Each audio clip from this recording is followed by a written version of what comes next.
Hi, I am Adul Krishna KK. And I am Nikhil Kes.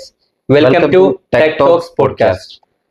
അതുലെ ഈ tech talk podcast പറഞ്ഞാൽ എന്താണ്, എന്തുകൊണ്ട് നമ്മൾ ഒരു പോഡ്കാസ്റ്റ് ചാനൽ ഇവിടെ ജനറേറ്റ് ചെയ്തിട്ടുള്ളത്, ഇതിലൂടെ നമ്മൾ എന്താണ് മുന്നോട്ട് വെക്കുന്നത്, നമ്മൾ ഓഡിയൻസ് ഒന്ന് കുറച്ച് കാര്യങ്ങൾ പറഞ്ഞു കൊടുക്കാമോ? പറഞ്ഞു കൊടുക്കാലോ.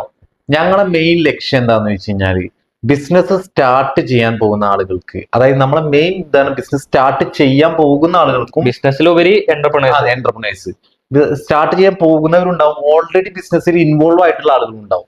ഇവർക്ക് രണ്ടുപേർക്കുള്ള മൊത്തം ഡൗട്ട്സ് മൊത്തം കാര്യങ്ങൾ, അതായത് ഇതിൽ ബിസിനസ്സിൽ എന്തൊക്കെയാണ് ഇൻക്ലൂഡ് ആയിട്ടുള്ളത്, അതിൽ എല്ലാ ബിസിനസ്സും അതിനെക്കുറിച്ചുള്ള കാര്യങ്ങളാണ് മെയിൻ ആയിട്ട് ടെക് ടോക്സ് പോഡ്കാസ്റ്റിലൂടെ വെറും ഇൻഫോർമേഷൻസ് കൊടുക്കാന്നല്ല, നമ്മൾ എങ്ങനെയാണോ ഒരു ബിസിനസ് റൺ ചെയ്യുക, അതുപോലെ ഓരോരുത്തരുടെ എക്സ്പീരിയൻസ്. ഇപ്പൊ ഞങ്ങൾ കൺസ്ട്രക്ഷനിൽ ഓൾറെഡി വർക്കിംഗ് ചെയ്യുന്ന ആൾക്കാരാണ്. അപ്പൊ കൺസ്ട്രക്ഷൻ അല്ലാതെ മോർ ഓവർ കുറെ ബിസിനസ് ഉണ്ടാവും. ആ ബിസിനസ്സിൽ ഡൗൺഫാൾ സംഭവിച്ചവരുണ്ടാവും, ഒരുപാട് ബിസിനസ്സിൽ പ്രോഫിറ്റ് നേടിയവരുണ്ടാവും. അവരെങ്ങനെ ഇൻകം ജനറേറ്റ് ചെയ്ത് അവരുടെ എക്സ്പീരിയൻസ് എന്താണ്, അതിൽ കൂടുതൽ ആൾക്കാർ നമ്മൾ ഫോക്കസ് ചെയ്യുന്നത് അവരുടെ ഡൗൺഫാൾസ് ആണ്. ഒരു ബിസിനസ്സിൽ വരുന്ന സാക്രിഫൈസ് ചെയ്യേണ്ട കുറെ കാര്യങ്ങളുണ്ടാവും. അതെങ്ങനെയൊക്കെ അവർ സാക്രിഫൈസ് ചെയ്ത് മാറ്റുക, എങ്ങനെ അതിൽ റൺ ചെയ്യുക, ഇങ്ങനത്തെ കുറച്ച് കാര്യങ്ങൾ നമ്മൾ കൂടുതൽ അവർക്ക് ഇംപ്ലിമെന്റ് ചെയ്ത് കൊടുക്കാൻ നോക്കുന്നത്. അതെ അതെ അതെ ഇതില് നിഖില് പറഞ്ഞതിലൊരു പ്രത്യേക ഒരു പോയിന്റ് ഉണ്ട്. നമ്മളെ ടെക് ടോക്സിന്റെ മെയിൻ അഡ്വാൻറ്റേജ് എന്ന് പറഞ്ഞു കഴിഞ്ഞാല്, അതായത് എല്ലാവർക്കും ഉള്ള ഒരു പ്രശ്നമാണ് ബിസിനസ് തകർന്നു പോയിട്ട് സ്റ്റക്കായി നിൽക്കുന്ന കുറെ പേരുണ്ടാവും. നമ്മൾ ഒരിടയ്ക്ക് ഇതേപോലെ തകർന്നു നിന്നൊരു ടൈം ഉണ്ടായിരുന്നു, ഒരു ടൈമിൽ. പക്ഷെ അതിൽ നിന്നാണ് നമ്മൾ വീണ്ടും വർക്കൗട്ട് ചെയ്ത് വന്നത്. ഈ ഒരു അവസ്ഥ വേറൊരാൾക്ക് സംഭവിക്കാതിരിക്കാൻ വേണ്ടിയിട്ട് കൂടിയാണ് നമ്മൾ ഈ ടെക് ടോക്സ് എന്നുള്ള ഒരു യൂട്യൂബ് പോഡ്കാസ്റ്റിന് ഒരു തുടക്കം കുറിച്ചത് നമ്മൾ. അതുപോലെ തന്നെ പലർക്കും ഡൗട്ട് ഉണ്ടാവും, ഈ ടെക് ടോക്സ് എന്ന് പറയുമ്പോൾ കൂടുതൽ ടെക്കിനെ ജനറേറ്റ് ചെയ്തിട്ടുണ്ടാവുന്ന ടോപ്പിക്സ് ഡൗട്ട്സ് ഉണ്ടാവും. അങ്ങനെ ഒരു ഡൗട്ട്സ് വേണ്ട, നമുക്ക് ഓൾറെഡി കുറച്ച് ബിസിനസ് റണ്ണിങ് ചെയ്യുന്നുണ്ട്. നമ്മൾ ടെക് എന്നുള്ളൊരു ബ്രാൻഡ് തന്നെ ബിൽഡ് ചെയ്തുകൊണ്ടിരിക്കുകയാണ്. നമുക്ക് ഓൺഗോയിങ്ങിലുള്ള ബിസിനസ് ആണ് പറയുന്നത്. ഒന്ന് ടെക് ഹൗസ് കൺസ്ട്രക്ഷൻ ഉണ്ട്, അതുപോലെ തന്നെ ടെക് യൂസ് എന്നുള്ള ബിസിനസ് വരുന്നുണ്ട്, അതുപോലെ തന്നെ ടെക് ചായ് ഇനി ലോഞ്ച് ചെയ്യാൻ പോകുന്ന ഒരു ബിസിനസ്സും വരുന്നുണ്ട്. അപ്പൊ അതിലോടുകൂടി പുതിയൊരു സംരംഭം കൂടി ടെക് ടോക്സ്. അപ്പോൾ അങ്ങനെ ബിസിനസ് പരമായിട്ട് നമ്മൾ എന്റർപ്രൈസിന് ലേണിംഗ്സ് പ്രൊവൈഡ് ചെയ്യാം. ഇതാണ് മെയിൻ ഉദ്ദേശം. അതെ, മാക്സിമം ആളുകളെ ബിസിനസ്സിലേക്ക് അടുപ്പിക്കുക, അതേപോലെ സ്വന്തമായിട്ട് എങ്ങനെ ഏണിങ്സ് ചെയ്യാം. അതുപോലെ ഇപ്പോ വളരെ വലിയൊരു പ്രശ്നമാണ് ലഹരി, അങ്ങനത്തെ കാര്യങ്ങളൊക്കെ. ബിസിനസ് ആണ് ഏറ്റവും വലിയ ലഹരി എന്ന് പ്രൂവ് ചെയ്യാൻ കൂടിയാണ് നമ്മൾ ടെക് ടോക്സ് എന്നുള്ള ഒരു പോഡ്കാസ്റ്റ്. അതുപോലെ നമ്മൾ ഫ്യൂ ഡേയ്സ് മുന്നേ നമ്മളൊരു അതിന്റെ ഒരു സ്റ്റാറ്റിക്സ് റേഷ്യോ പറഞ്ഞില്ലേ കേരളത്തിലെ, പറഞ്ഞു കൊടുക്കാം പ്രൊഫസർക്ക്. ഒരു 3.5 കോടി ജനങ്ങളാണ് കേരളത്തിൽ മൊത്തം ഉള്ളത്. കേരളത്തിൽ 3.5 കോടിയിൽ 2019 കണക്കാണ് തോന്നുന്നു. അതായത് 3.5 കോടി ജനങ്ങളാണ്. അപ്പോ അതിൽ 83 ലക്ഷം പേരും 19 വയസ്സിന് 29 വയസ്സിന് ഇടയിലുള്ള ആളുകളാണ്. അപ്പോ ഇതില് മിനിമം ഒരു 10% പേരെങ്കിലും ഈ ബിസിനസ്സിലേക്ക് എങ്ങനെ കടക്കാം, അതിൽ എങ്ങനെ ചെയ്യണം, കുറെ ഡൗട്ട്സുകളാണ്. ഈ ഡൗട്ട്സുകൾ ക്ലിയർ ചെയ്യുക, അതാണ് മെയിൻ ആയിട്ട്. എങ്ങനെ നമ്മൾ ക്ലിയർ ചെയ്യാൻ ഉദ്ദേശിക്കുന്നത്, അതിപ്പോ ഒരു ബിസിനസ് തുടങ്ങുന്ന ആൾക്ക്, ഇപ്പോ ഒരു പുതിയൊരു സംരംഭം ആയിക്കോട്ടെ, ഇപ്പൊ ഒരുപാട് ജീവിതാനുഭവം ഉള്ള ആൾക്കാരുണ്ടാവും. അവർക്ക് ഒരു എന്റർപ്രണേഴ്സ് ലൈഫിൽ കടന്നു വരാൻ സുഖമാണ്. അവർക്ക് അതിനുള്ള കാര്യങ്ങൾ എങ്ങനെ അപ്രോച്ച് ചെയ്യാന്നുള്ള കാര്യങ്ങളുണ്ട്. നേരെ മറിച്ച് ഇപ്പൊ ഒരു ടീനേജ്, ഒരു പ്രായമുള്ള ആൾക്കാരായിക്കോട്ടെ, ഒരു യങ്സ്റ്ററിനായിക്കോട്ടെ, ഒരു ബിസിനസ് പെട്ടെന്ന് ഒരു ആശയം എല്ലാവർക്കും ഉദ്ദേശിക്കുന്ന ആശയങ്ങളാണ്. ഒരു ചായക്കടയിൽ നമ്മൾ ഒരു ചായ കുടിച്ചുകൊണ്ടിരിക്കുമ്പോഴാണ് ഓരോരുത്തർക്ക് ആശയങ്ങൾ വരുന്നത്. ആ ആശയങ്ങളെ എങ്ങനെ ഇംപ്ലിമെന്റ് ചെയ്യാം, എങ്ങനെ പ്രോപ്പർ വഴിയിലോട്ട് പോയാലാണ് അത് കൺവേ ചെയ്തിട്ട് നമുക്കൊരു സംരംഭത്തിലൂടെ എന്റർപ്രണർഷിപ്പ് ലൈഫ് അത് എങ്ങനെ ഒരു ബിസിനസ്സിലോട്ട് മൂവ് ചെയ്യാം, ഇത് നമുക്ക് കൊടുക്കേണ്ടതുണ്ട്. അത് പലർക്കും അറിയാത്തത് കൊണ്ടാണ് ഇവിടെ ഇപ്പോഴും ബിസിനസ്മാൻസ് ഡെവലപ്പ് ആയി വരാത്തത്. ആ ഒരു ലേണിംഗ്സ് നമ്മൾ എങ്ങനെ അവർക്ക് പ്രൊവൈഡ് ചെയ്യാം? നമുക്ക് ഇതിൽ പ്രൊവൈഡ് ചെയ്യാൻ പറ്റുന്നത്, ഓൾറെഡി ബിസിനസ് ചെയ്ത് അതിൽ അച്ചീവ്മെന്റ് ആയ ആൾക്കാരുണ്ടാവും, തകർന്ന ആളുകളുണ്ടാവും. നമ്മൾ അങ്ങനത്തെ ഇവിടെയുള്ള ബിസിനസ് ചെയ്ത ആളുകളെ നമ്മൾ പോഡ്കാസ്റ്റിലേക്ക് കൊണ്ടുവരാനുള്ള ഒരു പ്ലാൻ കൂടി ഉണ്ട് നമുക്ക്, അല്ലേ?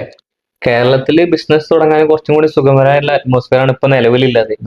ഇപ്പൊ ഒരു ട്രെൻഡിങ്ങും ഇപ്പൊ കേരളത്തിൽ നോക്കുകയാണെന്നുണ്ടെങ്കിൽ മോർ ഓവർ ജോബ് എന്നുള്ളതിൽ ഇപ്പൊ കേരളം നമുക്ക് ചൂസ് ചെയ്യണം. ഇപ്പൊ 2 രീതിയിൽ നമുക്ക് ചൂസ് ചെയ്യാം. ഒന്ന് കേരളത്തിൽ 3 രീതിയിൽ നമുക്ക് ചൂസ് ചെയ്യാം. ഒന്ന് കേരളത്തിൽ സാധാ ലിവിങ് ജോബ് ചൂസ് ചെയ്ത് പോകുന്നവരുണ്ട്. ഇനി കേരളത്തിൽ വേണ്ട, കേരളത്തിൽ നിന്ന് കഴിച്ചിലാവില്ല എന്നുള്ള രീതിയിൽ അവർ അബ്രോഡ് ചൂസ് ചെയ്ത് പോകുന്നവരുണ്ട്. ഒരു നല്ല സെറ്റിൽഡ് ആയിട്ടുള്ള ലൈഫ് ആവശ്യമാണ്, കുറച്ചും കൂടി റിച്ചർ ആയിട്ടും അതേമാതിരി കുറച്ചും കൂടി നല്ല ലൈഫും living quality of life feel ചെയ്യാൻ വേണ്ടിയിട്ട് പുറത്തേക്ക് പോകുന്നവരുണ്ട്. മോറോവർ അവരുടെ ഉദ്ദേശം ബേസിക് പേ കിട്ടണം, നല്ലൊരു സെറ്റിൽഡ് ആവണം എന്നുള്ളതാണ്. അതുപോലെ തന്നെ കേരളത്തിൽ നിന്ന് ഒരു ബിസിനസ് ചെയ്ത് ഡെവലപ്പ് ചെയ്യാം, ഫ്യൂച്ചറിലോട്ട് ഒരു ബിസിനസ് മാൻ എന്നുള്ള ഒരു ലേബൽ അറിയപ്പെടുന്നുള്ളവരുണ്ട്. ഇവർ 3 കാറ്റഗറിയാണ് ഇപ്പൊ നിലവിലുള്ളത്. ആ ഒരു 3rd കാറ്റഗറി ഓഫ് പീപ്പിളിനെ ലക്ഷ്യമിട്ടാണ് നമ്മൾ ഈ ടെക് ടോക്സ് പോഡ്കാസ്റ്റ് ലോഞ്ച് ചെയ്തിട്ടുള്ളത്. അതെ നിഖിലെ, അതിൽ തന്നെ ഞാൻ നോട്ട് ചെയ്ത കാര്യം, ഇന്ന് ചില ചെറുപ്പക്കാരെന്ന് പറഞ്ഞു കഴിഞ്ഞാൽ ഭയങ്കര ആക്റ്റീവ്. അതായത് ഒരു ബിസിനസ്സിന് വേണ്ടിയിട്ട്, അതായത് ഇപ്പൊ ജോലി ഉപരി പഠിത്തം എന്നുള്ള ഒരു സ്കീം മാറ്റിയിട്ട് ബിസിനസ്സിൽ ഇങ്ങനെ വളരാം. അതായത് +2 കഴിഞ്ഞ കുട്ടികൾ വരെ ഭയങ്കര ബ്രില്യന്റ് ആയിട്ട് ഇപ്പൊ നമ്മളൊക്കെ +10 കഴിഞ്ഞാൽ +2 അതെ, ഏത് അതെ, സബ്ജക്ട് എടുക്കണം, അതെ, അതുപോലെ ഏത് കോഴ്സ് എടുക്കണം നോക്കും. അതെ, അതെ, +2 കഴിഞ്ഞാൽ എന്താ ഡിഗ്രി എവിടെ ചെയ്യണം, അല്ലെങ്കിൽ പ്രൊഫഷണൽ കോഴ്സ് എടുക്കണോ നോർമൽ കോഴ്സ് എടുക്കണോ എന്നുള്ളൊരു അതെ, അതെ. കൺഫ്യൂഷനിലാണ്. ഇപ്പൊ ഇപ്പോഴത്തെ ജനറേഷൻ എന്ന് പറഞ്ഞാൽ അങ്ങനെയല്ല. അല്ല അല്ല +2 അല്ല കഴിഞ്ഞാൽ നമുക്കൊരു ബിസിനസ് തുടങ്ങിയാലോ, അതെ, അതിന്റെ ഉപരി നമുക്ക് സൈഡായിട്ട് അല്ലെങ്കിൽ ഒരു ഡിസ്റ്റന്റ് ആയിട്ട് നമുക്ക് ഡിഗ്രി കൊണ്ടുപോകാനുള്ള അതെ, കൺസെപ്റ്റ് അതെ, വളരുന്നുണ്ട്. അതെ. വളരെ നല്ല ആശയങ്ങളാണ് അതൊക്കെ. പിന്നെ അവരൊക്കെ നമ്മളെ പോഡ്കാസ്റ്റിൽ നമുക്ക് മാക്സിമം അതുപോലെ യങ്സ്റ്റേഴ്സ് അതെ, അവരെ കൂടുതൽ ബിസിനസ്മാരെ എൻഗേജ് ചെയ്യിപ്പിച്ചാൽ അതെ നല്ലതായിരിക്കും. നല്ലതായിരിക്കും. ഞങ്ങൾ അങ്ങനത്തെ ഒരു പ്ലാനിങ് കൂടി ഇല്ലേ, നമുക്ക് അങ്ങനത്തെ ഒരു പ്ലാനിങ് കൂടി, അതായത് ചെറുപ്പക്കാരായിട്ടുള്ള ആളുകള് ബിസിനസ് ചെയ്ത് സക്സസ് ആയുള്ള ആൾക്കാരും ഫെയിലിയർ ആയിട്ട് പുതിയ പുതിയ ഐഡിയാസ്, അതായത് പുതിയ ബിസിനസ് ഐഡിയാസ് എങ്ങനെ എങ്ങനെ കൊണ്ടുവരാം, അതായത് എങ്ങനെ നമ്മളെ നമുക്ക് ഒരു റീജിയൻ ബേസിക്കലി അതെ നമ്മളൊരു റീജിയൻ എടുക്കുക, അല്ലെങ്കിൽ നമ്മളൊരു സ്റ്റേറ്റ് എടുക്കുക, അതിനെങ്ങനെ ഡെവലപ്പ് ചെയ്യാം, എങ്ങനെ നമ്മളൊരു ബിസിനസ് ചെയ്തിട്ട് നമ്മൾ സക്സസ് ആവണം, അതോടൊപ്പം നമ്മളെ സ്റ്റേറ്റ് അല്ലെങ്കിൽ നമ്മളെ റീജിയനും സക്സസ് ആയിട്ട് മാറണം. അത് ഇങ്ങനത്തെ കാര്യങ്ങൾ നമുക്ക് കൂടുതൽ ഉൾപ്പെടുത്തേണ്ടതുണ്ട്. നമ്മുടെ ഈ കണ്ടന്റ്സിലും പോഡ്കാസ്റ്റിലും ഒക്കെ നമുക്ക് കൂടുതൽ കണ്ടന്റ്സ്, അങ്ങനത്തെ കണ്ടന്റ്സ് നമുക്ക് കൂടുതൽ ഇംപ്ലിമെന്റ് ചെയ്യാം. അപ്പൊ നമുക്ക് ഗസ്റ്റ് എന്നല്ലാതെ ഡൗട്ട് ചോദിക്കാൻ വേണ്ടിട്ട് നമുക്ക് പ്രഷർ വിളിക്കാം. അതെ അതെ ഇപ്പൊ നമുക്ക് ഡൗട്ട് ബിസിനസ് ചെയ്യേണ്ടവർക്ക് ഒരാളെ നമുക്ക് വിളിച്ച് ഒരു ബിസിനസ് ലേണിംഗ്സ് അല്ലാതെ ആ ഒരു സ്റ്റുഡന്റിനെ, അല്ലാണെങ്കിൽ ഒരു +2 കഴിഞ്ഞാൽ അല്ലെങ്കിൽ ഈ ബിസിനസ് ഫോക്കസ് ചെയ്ത് പോകുന്ന ആൾക്ക് ഒരുപാട് ചോദ്യങ്ങൾ ഉണ്ടാവും ചോദിക്കേണ്ടത്. അപ്പൊ അവരോട് ഉൾപ്പെടുത്തി കഴിഞ്ഞാൽ അവരുടെ ഒരുപാട് ചോദ്യങ്ങൾ നമുക്ക് അറിയാൻ കഴിയും, നമ്മൾ പ്രേക്ഷകർക്കും അതുപോലെ ചോദ്യങ്ങൾ അറിയാൻ കഴിയും. അറിയാൻ കഴിയും. ഇപ്പൊ നമ്മൾ നോക്കുകയാണെന്നുണ്ടെങ്കിൽ ഒരു കൺസ്ട്രക്ഷന് പല മേഖലകളും ഉണ്ട്. അതിൽ സക്സസ് റേഷ്യോ വരുന്നത് വളരെ കുറവാണ്. ബിസിനസ് തുടങ്ങിയിട്ട് അത് കണ്ടിന്യൂ ചെയ്തു പോകുന്നവരും അതെ വളരെ കുറവാണ്. ഒരു 1 ഇയർ അല്ലെങ്കിൽ 2 ഇയർ വരെ മാക്സിമം ആൾ നോക്കും. അതൊരു പ്രോഫിറ്റബിൾ അല്ല എന്നുണ്ടെങ്കിൽ അത് ലോസ് ആയി പോകുന്ന സിറ്റുവേഷൻ കണ്ടാൽ ആൾക്കാർ ബിസിനസ് ഉപയോഗിച്ചിട്ട് ഒരു മാനുവൽ ജോബ് എന്നുള്ള രീതിയിലോട്ട് കംപ്ലീറ്റ് പോവുകയാണ്. പോവാണ്. അപ്പൊ അങ്ങനെയുള്ളവർക്ക് എങ്ങനെ ഫീൽഡിൽ നമുക്ക് പിടിച്ചു നിർത്താം, എങ്ങനെ ഒരു ബിസിനസ് ഡെവലപ്പ് ചെയ്ത് കൊണ്ടുവരാന്നുള്ള ഒരു ആശയം നമ്മൾ കൊടുക്കുന്നത്. അതെ, മെയിൻ ആയിട്ട് നിഖില് ശ്രദ്ധിച്ചൊരു കാര്യം ഞാൻ പറയാം. ഇപ്പൊ ഉള്ള ഏകദേശം +2 കഴിഞ്ഞ കുട്ടികൾ എബ്രോഡിലേക്ക് പോവാണ്, പഠിക്കാൻ വേണ്ടി പോവാണ്. അതുപോലെ എനിക്ക് പ്രത്യേക ഒരു കാര്യം പറയാനുണ്ട്.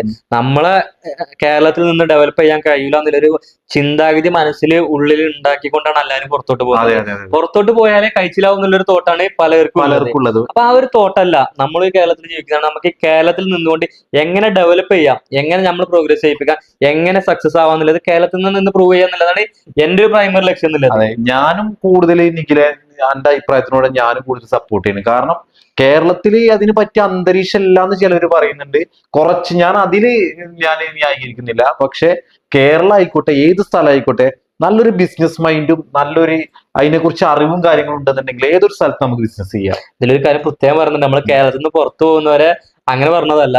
എന്താന്ന് വെച്ചാല് പുറത്തേക്ക് പോകണം. ഒരു അതെ അതെ കേരളത്തിൽ ഒരു ബേസിക് പേ ഇല്ലാത്തതുകൊണ്ട് കൂടുതൽ എമൗണ്ട് ജനറേറ്റ് ചെയ്യാനും ആൾക്കാർക്ക് ഒന്ന് സെറ്റിൽഡ് ആവാനും വേണ്ടിയിട്ടാണ് അതെ പുറത്തോട്ട് പോകുന്നത്. അങ്ങനെയുള്ളവരെ പറയുന്നില്ല. പക്ഷെ നമ്മുടെ കേരളത്തിൽ നിന്ന് നമുക്ക് വിജയിച്ച് കാണിക്കാൻ കഴിയും. കാണിക്കാൻ കഴിയും. അതിന് കുറച്ച് റിസ്ക് എടുക്കേണ്ടത് വരും, ബിസിനസ്സിൽ ചെയ്യേണ്ടി വരും, അല്ലെങ്കിൽ എന്തെങ്കിലും കാര്യങ്ങൾ ചെയ്തിട്ടാണ് നമുക്ക് ഡെവലപ്പ് ചെയ്യേണ്ടി വരിക. ഇതില് ഇപ്പൊ പുറത്ത് പോകുന്ന ആളുകൾ ക്യാഷ് ഉണ്ടാക്കിയിട്ട് ഇവിടെ ഒരു ബിസിനസ് തുടങ്ങാൻ വേണ്ടി, അങ്ങനെയുണ്ട്. അതെ അതെ, അതിലും കൂടുതൽ ആളുകൾ ഉണ്ട് അതില്. ഏഹ് അപ്പൊ മോർ ഓവർ ഈ ടെക് ടോക്സ് എന്നുള്ളത് ഒരു ലേണിംഗ്സ് ആണ്. അത് ഒരു കംപ്ലീറ്റ്ലി നിങ്ങൾക്ക് ഒരു എന്റർടൈൻമെന്റ് മേഖല എന്നല്ല, അത് ലേണിംഗ്സ് ആണ് നമ്മൾ പ്രൊവൈഡ് ചെയ്യുന്നത്. ഒരു എന്റർപ്രണേഴ്സ് ലൈഫിൽ എന്തൊക്കെ കാര്യങ്ങൾ ഉണ്ടാവാം, നിങ്ങൾക്ക് എന്തൊക്കെ കാര്യങ്ങൾ സാക്രിഫൈസ് ഉണ്ടായിരുന്നു, സർവൈവ് ചെയ്യേണ്ടി. സാക്രിഫൈസിൽ ഉപരി മോർ ഓവർ സർവൈവലാണ്. ബിസിനസ് ആണ് സർവൈവലാണ്, കംപ്ലീറ്റ്ലി സർവൈവലാണ്. കംപ്ലീറ്റ് സർവൈവലാണ് നമ്മൾ അപ്പൊ അതിൽ എങ്ങനെയൊക്കെ നമുക്ക് സർവൈവ് ചെയ്യാം, ചെയ്യാം. ഓരോ ലേണിംഗ്സ് ആണ്. അത് ഞങ്ങളുടെ ആയിക്കോട്ടെ ഓരോരുത്തരുടെ ആയിക്കോട്ടെ, ഒരു ഡിഫറെന്റ് ലേണിംഗ്സ് നിങ്ങൾക്ക് പ്രൊവൈഡ് ചെയ്ത് തരാൻ കഴിയും. അങ്ങനെയാണ് ഒരു ടെക് ടോക്സ് എന്നുള്ള ഒരു കൺസെപ്റ്റിലൂടെ നമ്മൾ എത്തുന്നത്. അപ്പൊ നമ്മളെ അനിയന്മാരുണ്ടാവും, നമ്മളെ ഫ്രണ്ട്സ് ഉണ്ടാവും, ഒരുപാട് ആൾക്കാരുണ്ട് ബിസിനസ് ചെയ്യാന്ന് ഉദ്ദേശിച്ച് പോകുന്നവര്. പക്ഷെ അവരെ കൊണ്ട് ആരോടും ഈ ഒരു ചർച്ചയിൽ ഒതുങ്ങി പോവാണ് പലരും. അതെ പലരും പറഞ്ഞാൽ ചർച്ചയിൽ തന്നെ ഒതുങ്ങി പോവാണ്. ഒരു വർഷമായിട്ട് ബിസിനസ് ചർച്ച ചെയ്യുന്നവരുണ്ട്, 2 വർഷമായിട്ട് ചർച്ച ചെയ്യുന്നവർ. ഒരു ഫോൺ കോൾ വിളിച്ചു കഴിഞ്ഞാൽ ഒരു 10 മിനിറ്റ് നമ്മൾ സംസാരിച്ചാൽ അടുത്ത ബിസിനസ്സിലോട്ടാണ് ഇപ്പോഴത്തെ യൂത്ത് കംപ്ലീറ്റ് പോകുന്നത്. അതെ അതെ പക്ഷെ അവർക്ക് അത് ഇംപ്ലിമെന്റ് ചെയ്യാൻ കഴിയുന്നില്ല. അത് ഈ ഒരു നോളജിന്റെ ബേസിന്റെ പുറത്താണ്. പ്രശ്നങ്ങളുണ്ടാവും. ചിലവരൊക്കെ ഒരു നിമിഷത്തിനുള്ളിലാണ് ബിസിനസ് സ്റ്റാർട്ട് ചെയ്യുന്നത്. സ്റ്റാർട്ട് ചെയ്യാം. മുൻകൂട്ടി ഒരു പ്ലാനും കാര്യങ്ങളൊന്നും ഉണ്ടാവില്ല. ഇപ്പൊ ഒരു ഐഡിയ വന്നു കഴിഞ്ഞാൽ നാളെ സ്റ്റാർട്ട് ചെയ്യാം, അങ്ങനെയുള്ള ആളുകൾ ഉണ്ടാവും. ഒരു കണക്കിന് അങ്ങനെ സക്സസ് ആയ ആളുകളുണ്ട്, ഫെയിലിയർ ആയ ആളുകളുണ്ട്. പക്ഷെ നമുക്ക് അങ്ങനെ ഫെയിലിയർ സംഭവിക്കരുത്, അതിൽ നഷ്ടങ്ങൾ സംഭവിക്കരുത്. അതായത് ഏണിങ്സ് ഒരുപക്ഷെ നഷ്ടങ്ങൾ സംഭവിക്കാം. ആ നഷ്ടങ്ങൾ ലേണിംഗ്സ് ആയി എടുത്തിട്ട് അതിനെ സർവൈവ് ചെയ്ത് complete ചെയ്യേണ്ടതാണ്. അപ്പോഴാണ് ഒരു ബിസിനസ് ലൈഫ് നമ്മള് പോകുന്നത്. സക്സസ് ഡയറക്ട്ലി സക്സസ് ആയവര് കുറച്ച് ആൾക്കാരുണ്ടാവുള്ളൂ. എന്റെ അഭിപ്രായത്തിൽ ഡൗൺഫാൾ വന്നിരിക്കണം, അപ്പോഴാണ് നമ്മൾ ലേണിംഗ്സ് ഉണ്ടാവുള്ളൂ. അപ്പൊ നമുക്ക് അറിയാം നമ്മൾ ഈ ഫീൽഡിൽ പിടിച്ചിരിക്കാൻ കാരണം ഡൗൺഫാൾ ഉണ്ടായതുകൊണ്ടാണ്. അത് റിവെഞ്ച് ആയിട്ട് നമ്മൾ കാൽക്കുലേറ്റ് ചെയ്യുന്നത് ഇവിടെ. അതായത് എങ്ങനെ ആ ഡൗൺഫാൾ നമുക്ക് കര കയറി പോവാം, അപ്പോഴല്ല നമ്മളൊരു ബിസിനസ് മാൻ ആയി മാറുള്ളൂ. അല്ലാന്നുണ്ടെങ്കിൽ നമ്മൾ ഒരു പ്രോപ്പർ എല്ലാവരെ പോലെ ഒരായി പോകുന്നു. പിന്നെ ഓഡിയൻസിനോട് നിഖില എനിക്ക് സംസാരിക്കുന്ന മെയിൻ കാര്യം എന്തായാലും, ഞങ്ങളുടെ ഈ പോഡ്കാസ്റ്റ് ചാനൽ എന്ന് പറഞ്ഞു കഴിഞ്ഞാൽ ഒരു ബിസിനസ് കണ്ടന്റ് ആയതുകൊണ്ട് തന്നെ ചിലവർ വിചാരിക്കും ബോർ അടിപ്പിക്കണതായിരിക്കും. പക്ഷെ നമ്മളെ കണ്ടന്റ്സ് ഫുള്ള് അത്യാവശ്യം ത്രില്ല് അടിപ്പിക്കുന്ന കണ്ടന്റ്സ് ആയിരിക്കും. എൻഗേജ് നിർത്തും 100% ഷുവർ ആണ്. അതെ അതെ നിങ്ങൾക്കൊരു ബിസിനസ് ചെയ്യാൻ ആഗ്രഹം ഉണ്ട് എന്നെങ്കിലും നിങ്ങൾ ഇനി പ്ലാൻ ചെയ്യാന്നുള്ള ഒരാളാണെന്നുണ്ടെങ്കിലും നിങ്ങൾ അത് പ്രോപ്പർലി എൻഗേജ് ആയിട്ടിരിക്കും ഈ ചാനൽ. അത് നമുക്ക് 100% കൊടുക്കാവുന്നതാണ്. നമുക്കിപ്പോ തൽക്കാലം നമ്മളെ പ്രേക്ഷകർക്ക് ഒരു ഇൻട്രൊഡക്ഷൻ കൊടുക്കുക, അത്രമാത്രം നമ്മൾ ഈ വീഡിയോയിൽ ഇതിലിപ്പോ കുറെ കാര്യങ്ങൾ നിങ്ങൾക്ക് പറഞ്ഞു തരണമെന്നുണ്ട്. പക്ഷെ ഇത് ജസ്റ്റ് ഒരു ഇൻട്രൊഡക്ഷൻ വീഡിയോ എന്നുള്ള രീതിയിലാണ് നമ്മൾ വന്നിട്ടുള്ളത്. നിങ്ങൾക്ക് മനസ്സിലാവണം ഈ ഒരു ടെക് ടോക്സ് പോഡ്കാസ്റ്റ് എന്നുള്ളത് കൊണ്ട് എന്താണ് നമ്മൾ ഉദ്ദേശിക്കുന്നത്. നിങ്ങൾക്ക് എന്തൊക്കെ ഈ ഒരു പോഡ്കാസ്റ്റ് വീക്ഷിക്കുന്നത് കൊണ്ടോ അല്ലെങ്കിൽ വ്യൂ ചെയ്യുന്നത് കൊണ്ട് എന്തൊക്കെ കണ്ടന്റ് നിങ്ങൾക്ക് കിട്ടുക എന്നുള്ള ഒരു ബേസിക് നോളജ് ഉണ്ടെന്നുണ്ടെങ്കിൽ അതിനുള്ള ഓഡിയൻസ് നമുക്ക് മതി. ആ ഓഡിയൻസ് ആയിരിക്കണം നമുക്ക് പ്രോപ്പർലി ആയിട്ട് പോകുന്നത്. അപ്പൊ നമ്മുടെ ബിസിനസ് ലേണിംഗ്സിലെ കോർ കണ്ടന്റ്സ് ഉണ്ട്, അതിലൂടെ നമുക്ക് നെക്സ്റ്റ് വീഡിയോ മുതൽ നമുക്ക് ജനറേറ്റ് ചെയ്യാം. അപ്പൊ നമ്മൾ ഉദ്ദേശിക്കുന്നത് എന്താണെന്ന് വെച്ചാൽ ഒരു ഇൻട്രൊഡക്ഷൻ നിങ്ങൾക്ക് തരാം. ഈ ടെക് ടോക്സ് പോഡ്കാസ്റ്റ് എന്താണെന്നോ അതിനുപരി നമ്മൾ എന്തൊക്കെ ഇൻക്ലൂഡ് ചെയ്യാനുള്ള കാര്യങ്ങൾ നിങ്ങൾക്ക് ഇപ്പോൾ പ്രൊവൈഡ് ചെയ്ത് കൊടുക്കും. ഇതൊരു ജസ്റ്റ് ഒരു ഇൻട്രൊഡക്ഷൻ വീഡിയോ ആണ്. ഇനിയാണ് ഞങ്ങളുടെ കറക്റ്റ് കണ്ടന്റ്സ് കാര്യങ്ങൾ, അതായത് ഇതിനെ പറ്റിയുള്ള കംപ്ലീറ്റ് ധാരണകൾ നെക്സ്റ്റ് വീഡിയോസിലായിട്ട് ഞങ്ങൾ അപ്ലോഡ് ചെയ്യുന്നതായിരിക്കും. അതുപോലെ തന്നെ നമ്മൾ നേരത്തെ പറഞ്ഞത് ഒരു എന്റർടൈൻമെന്റ് പോഡ്കാസ്റ്റ് അല്ല, പ്യുവർലി ബേസ്ഡ് ഓൺ ബിസിനസ് ആണ്. അപ്പൊ ഇതുപോലെ ബിസിനസ് കാര്യങ്ങൾക്ക് നിങ്ങളുടെ ലേണിംഗ്സ് വർദ്ധിപ്പിക്കാനും നമ്മളെ വാച്ച് ചെയ്യും, നമ്മളെ ഫോളോ ചെയ്യും. അതുപോലെ നിങ്ങൾക്ക് ഇനി ഞങ്ങളോട് വല്ല സജഷൻസ് കാര്യങ്ങൾ ചെയ്യാനുണ്ടെങ്കിൽ നമുക്ക് മെസ്സേജ് ചെയ്യാം. അതെ, അപ്പോൾ it's me Nikhil, it's me Atul, signing out. Thank you for watching.